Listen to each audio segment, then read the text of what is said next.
Eh bien voilà, je m'appelle Frédéric Lavacherie, j'habite aux Ouches, à Chauderolles. Les Ouches, c'est une ancienne ferme du Mézin qui est à l'écart de Chauderolles,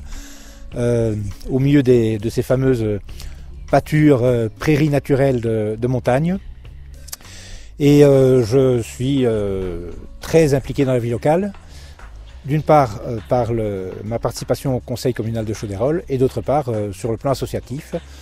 où j'anime une association qui s'appelle le Centre Haroun Tazieff pour les sciences de la Terre, d'une part, et puis je participe à d'autres associations très actives sur le massif.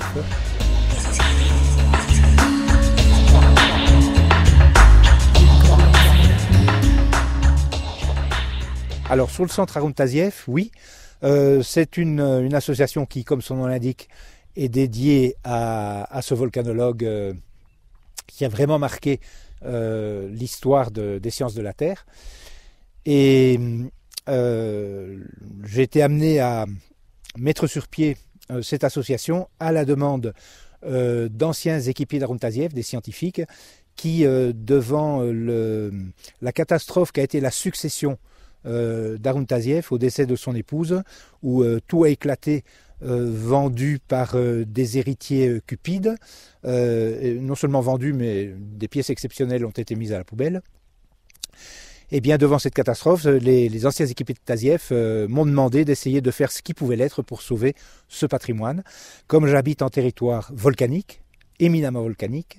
et bien j'ai décidé de monter cette association en mettant le nom d'Haroun Tazieff comme levier, parce qu'il reste extraordinairement populaire dans toute la France et même bien au-delà, mais aussi et surtout le contenu scientifique acquis par près de 40 années d'expédition sur les volcans du monde, de mettre cet ensemble au service du développement culturel du massif du Mézin Gerbier-des-Joncs.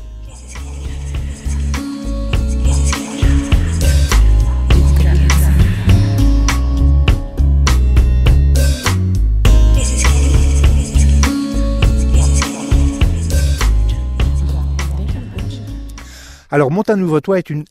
je trouve ça une excellente, même une extraordinaire initiative qui a été prise par Marie Krieg et Nicolas Madvet à Boré et leur petite association Arborescence,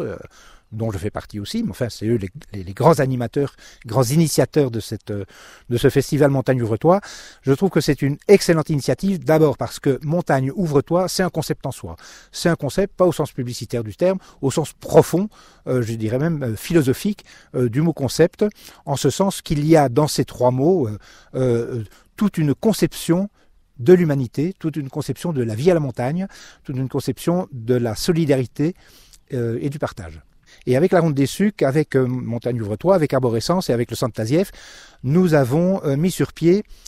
les premières rencontres de cœurs de pays de volcans, de sources et de montagnes. Et ces rencontres auront lieu en prélude au Festival Montagne Ouvre-toi de cette année. Et nous aurons la participation d'un chœur qui nous vient tout droit de l'Etna, de la ville de Nicolosie, qui est sur l'Etna, et qui vient dans le cadre d'un projet de partenariat entre l'Etna, volcan emblématique s'il en est, et le Mézin.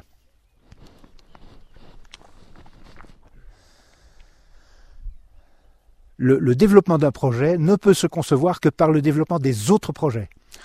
Si les projets se conçoivent, et donc si l'activité individuelle de chacun, un projet ne vaut que par les personnes qui le développent, qui l'animent, qui ont l'enthousiasme et l'imagination pour le développer. Sinon, c'est des projets qui sont relativement plats, technocratiques et qui ne mènent pas bien loin. Je pense que si les projets sont conçus par ceux qui les portent, comme étant des conditions du développement des autres projets pour le développement de tous, alors on gagne. On gagne parce qu'on fait un travail culturel de solidarité et d'attention à ce que font les autres.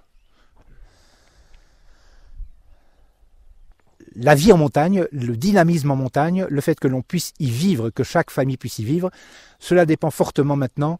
de la prise de conscience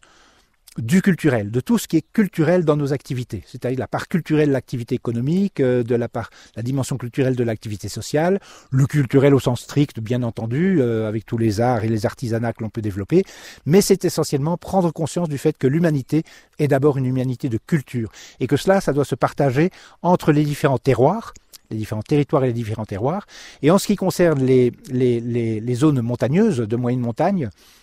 où vivent quand même de tout temps des populations qui sont très attachées à leur pays, eh bien, il est important de pouvoir partager les expériences et donc se faire des échanges entre agriculteurs, entre artisans, entre profs, entre prestataires de services, entre jeunes et vieux. Et ce festival est vraiment ouvert parce que les handicapés, quel que soit leur handicap, pourront y venir et participer pleinement des joies de la découverte en montagne, des joies du loisir montagne, du loisir sportif. Tout est conçu pour que, quel que soit le handicap, chacun puisse y trouver son compte.